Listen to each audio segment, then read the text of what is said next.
Nagpunta ng guild ang mga bida at galit na galit si Nemumo dahil gusto nitong maging S-rank ang boss na si Light.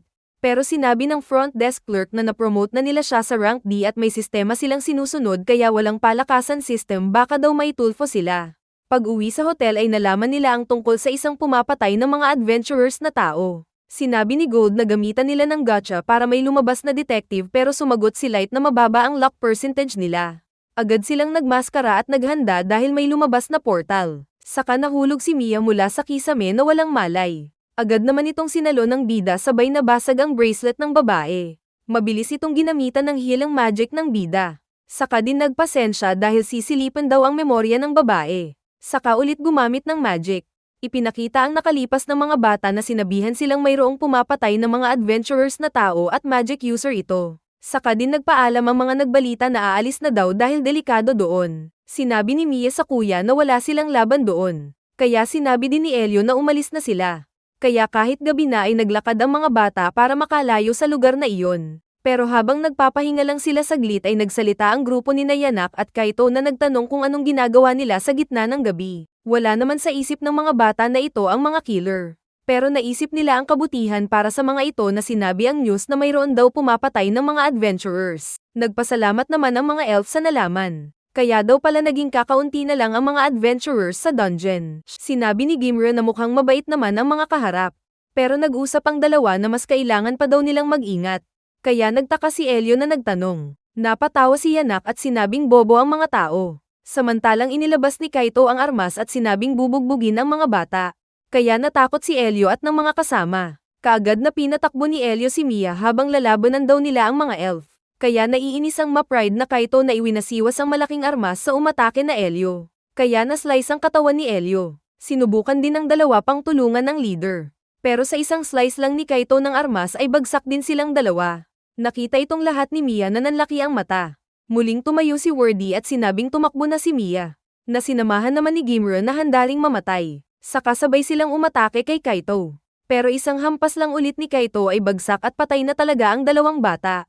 Kaya napasigaw ang naiyak na Mia. Sinabi ni Yanak na hindi daw dapat pinatay ni Kaito ang mga tao dahil hindi niya ito may experiment kapag patay na sila. Sumagot si Kaito na lahat ng lalaban sa kanya ay gagawin niyang karne.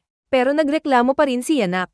May iniwan naman daw na isang tao si Kaito. Saka nilapitan si Mia at naisip na maglaro ng lechon-lechonan. Pero wala daw bayag si Yanak para sa mga ganon na umalis para bigyan ng privacy si Kaito.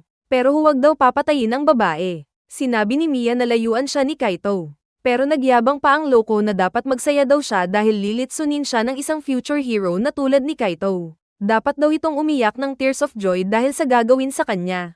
Saka pa tumatawa ang manyak. Natigilan sila nang marinig ang boses ni Elio. Kaya nagsaya si Kaito na tinawag si Yanak dahil maganda daw gawin specimen si Elio na hindi basta-basta namamatay. Sa isip ni Elio ay patay na siya pero iniisip niya si Mia.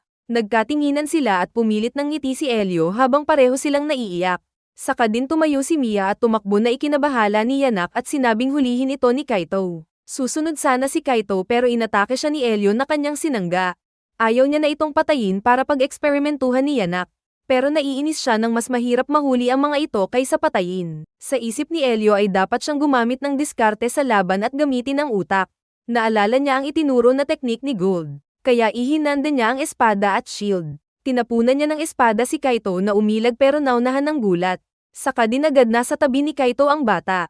At parang Captain America na sinapak ang mukha ni Kaito gamit ang shield. Kaya natamba si Kaito na hindi makapaniwala habang tumatawa si Elio. Kaya nagalit ang elf at ginamit ang malakas nitong armas. At sa isang iglap ay natuhag si Elio na parang na fatality move na perfect pang horror. Dudurugin pa sana ito ni Kaito pero pinigilan na siya ni Yanak at sinabing unahin ni Kaito na habulin ang tumatakbo na babae. Ipinakita naman si Mia na tumatakas. Pero biglang naharangan ang dadaanan niya ng magic ni Kaito.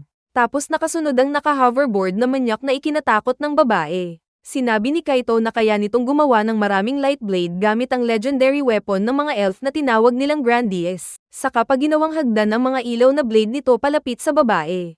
Tumayo si Mia at inisip na hindi sasayangin ang pagkakataon na ibinuwis ng mga kasama at kapatid. Gumamit siya ng ice magic at tinapunan ng matutulis na ice ang elf. Saka dinagad na tumakbo. Sinanggalang ni Kaito ang mga pag-atake ng babae. Saka pa tinamaan ng blade si Mia na natamba sa lupa.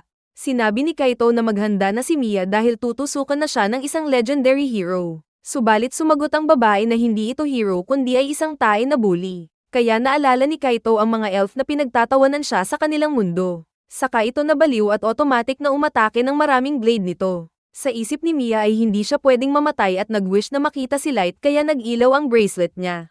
Nakita itong lahat ni Light sa memorya ni Mia kaya nagalit siya at sinabing puntahan ang Munyok. Samantala ay pinaghihilom ni Yanak si Elio na sinabing magandang specimen. Dumating si Kaito na hindi kasama si Mia kaya nagtanong si Yanak kung nasaan ang babae. Sinabi ni Kaito na naglaho na lang itong bigla sa ere at sinabing may teleportation magic item ito.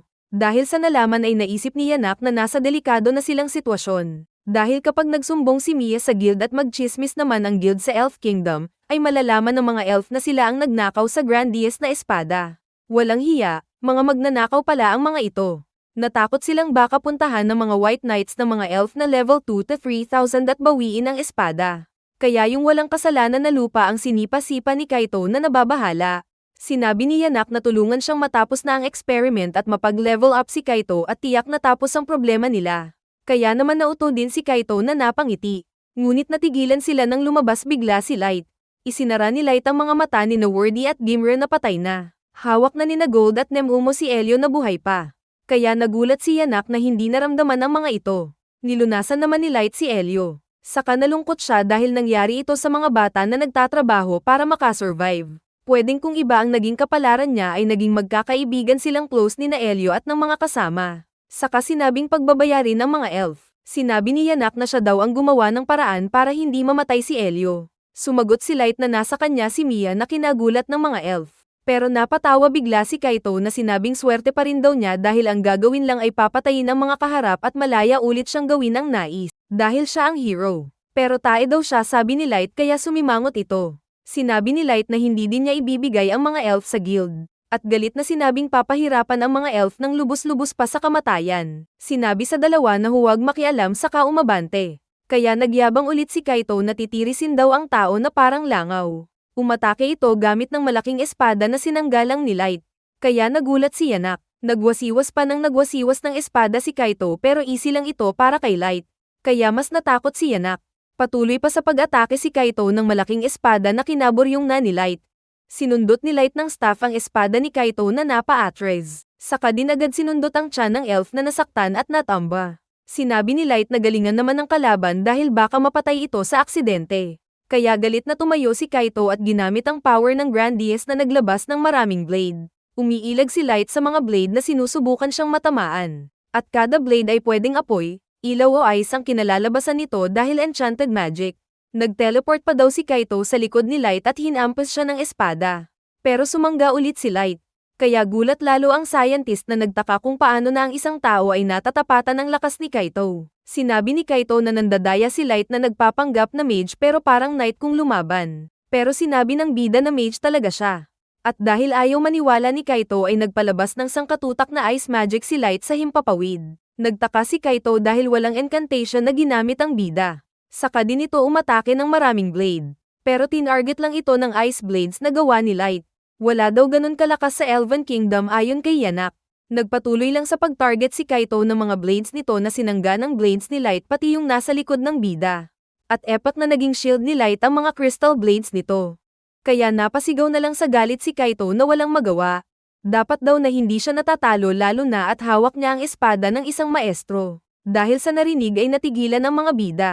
Nagtanong si Light kung paano nalaman ni Kaito ang tungkol sa maestro. Kaya nagyabang ang natatawang Kaito na may dugo siyang maestro kaya isa siyang sub-maestro. At saka natin tutuluyan ng series kada may upload silang bago.